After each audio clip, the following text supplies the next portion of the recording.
नाज़रीन कराम, honey trap वो दिल फरेब जाल है जिसमें फंस कर लोग खुद कच्चे के डाकुओं तक पहुंच जाते हैं। कानों में रस घोलने वाली आवाज में वो मुसलसल कहे जा रही थी, हेलो जानू, बस तुम आ जाओ, मैं तुम्हें जलवे दिखाऊंगी, अब मैं तुम्हारे बगैर नहीं रह सकती, सब काम छोड़ के आ जाओ, मैं तुम्हारी याद में रोती रहती हूँ, मेरे आंसुओं का हिसाब कौन देगा। ये कॉल सुनने के बाद खैबर पख्तूनख्वा के शहर चारसद्दा के रिहायशी फजल खान से रहा ना गया।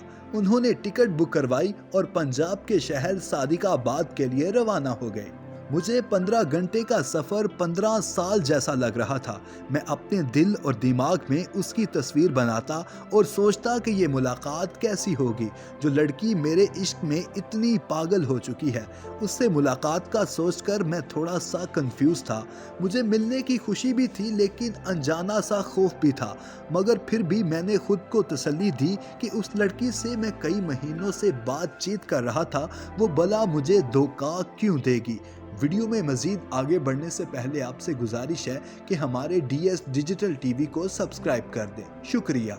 इसी असना में कॉल आ गई और उसने पूछा कि आप अड्डे पर पहुंच गए हैं क्या। मैंने जवाब दिया हाँ। उस पर उसने कहा कि मैं आपका ही इंतज़ार कर रही थी। उसने मुझे बताया कि मैं वहां से एक और गाड़ी में बैठकर मजीद शाख नामी इलाके तक पहुंचूं, जहां उसका भाई मेरा इंतज़ार कर रहा होगा, और ये कि वो भाई मुझे गाड़ी में मंजिले मकसूद तक पहुंचा देगा। मैं नाजू के भाई के साथ बैठ गया। हम जंगल की तरफ जा रहे थे और यही वो वक्त था जब मुझे ज़रा सा खौफ महसूस होने लगा। रास्ते से 2 लोग और भी गाड़ी में बैठ गए। थोड़ा सा आगे गए तो उन्होंने मेरी कन पट्टी पर पिस्तौल रख दिया और मेरा मोबाइल फ़ोन ले लिया। तकरीबन 1 घंटे बाद हमारी गाड़ी रुकी, मगर इस दौरान वो मेरे हाथ पांव बांध चुके थे। नामालूम जगह पहुंचकर मुझे जंजीरों में जकड़ दिया गया।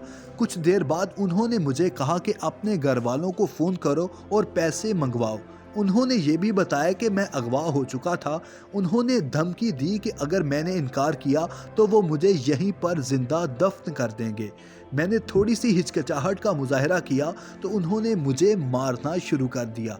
खैर, मैंने घर वालों को कॉल की कि पैसे भेज दें, लेकिन फजल खान के घर वालों ने पैसे भिजवाने की बजाय पुलिस से राब्ता कर लिया। मुझे नहीं पता इस दौरान पुलिस ने ऐसा क्या किया कि मुझे बाहिफाजत बाजियाब करवा लिया गया। नाजरीन कराम, फजल खान बताते हैं कि उन्हें वो लड़का भी दिखाया गया जो उनसे लड़की बनकर बात करता था। सादिकाबाद के ASP सर्कल शाहजेब चाचड़ ने बताया कि सादिकाबाद पुलिस गुज़श्ता कुछ अरसे में इस तरह के अगवा होने वाले 4 से 5 लोगों को डाकुओं से बाजियाब करवा चुकी है। हनी ट्रैप का शिकार होने वाले फजल खान कोई पहले शख्स नहीं थे। ओकाड़ा के रिहायशी मोहम्मद अयूब भी हनी ट्रैप का शिकार हो चुके हैं। उनको एक अनजान नंबर से कॉल आई और बेतकल्लुफाना गुफ्तगू शुरू हो गई। बातचीत जल्द ही दोस्ती और फिर मोहब्बत में बदली और शादी की बातें होने लगी। पुलिस के मुताबिक ओकाड़ा के रिहायशी अयूब की दोस्ती फ़ोन पर एक खातून के साथ हो गई थी जो कि डाकुओं की साथी थी। इस खातून ने उन्हें शादी का झांसा देकर बुलाकर अगवा करवाया।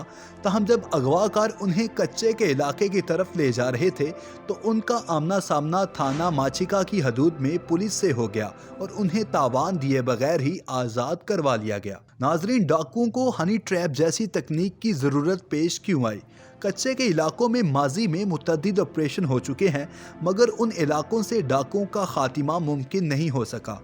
सिंध के ज़िला घोटकी के ASP तनवीर तनियो ने बताया कि कच्चे से बाहर के इर्द गिर्द के इलाकों को पुलिस ने काफ़ी हद तक महफूज बना लिया है और यहाँ रहने वाले डाकुओं के लिए अब अपने इलाके से बाहर जाके अगवा की वारदात करना ज़रा मुश्किल हो चुका है।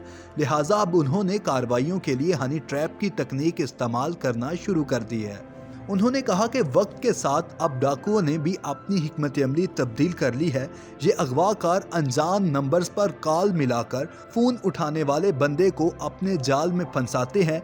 उनकी बातों में फंसने वाला आदमी जैसे ही मुलाकात के लिए पहुंचता है तो मुसल्लह अफराद उसको अगवा कर लेते हैं।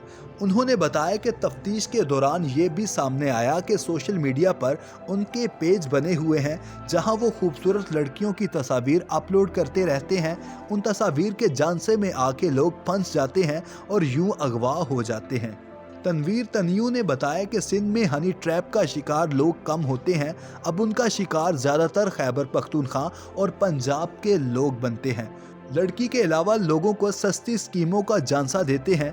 लोगों को सस्ते ट्रैक्टर, सस्ती गाड़ी और दीगर मशीनरी का लालच देकर बुलाया जाता है और अगवा कर लिया जाता है, जहां से उनको कच्चे के इलाकों में ले जाते हैं और फिर भारी तावान के इवज ही उनके चुंगल से आज़ाद होते हैं। उन्होंने बताया कि डाकू ऐसे सॉफ्टवेयर इस्तेमाल करते हैं जिससे लड़के की आवाज़ निस्वानी सुनाई देती है, जबकि बाज़ केसेस में ये भी देखा गया है कि डाकुओं की दोस्त खातून भी इस काम में मुलविस होती हैं। अब सवाल ये है कि पुलिस हनी ट्रैप को रोकने के लिए क्या कर रही है।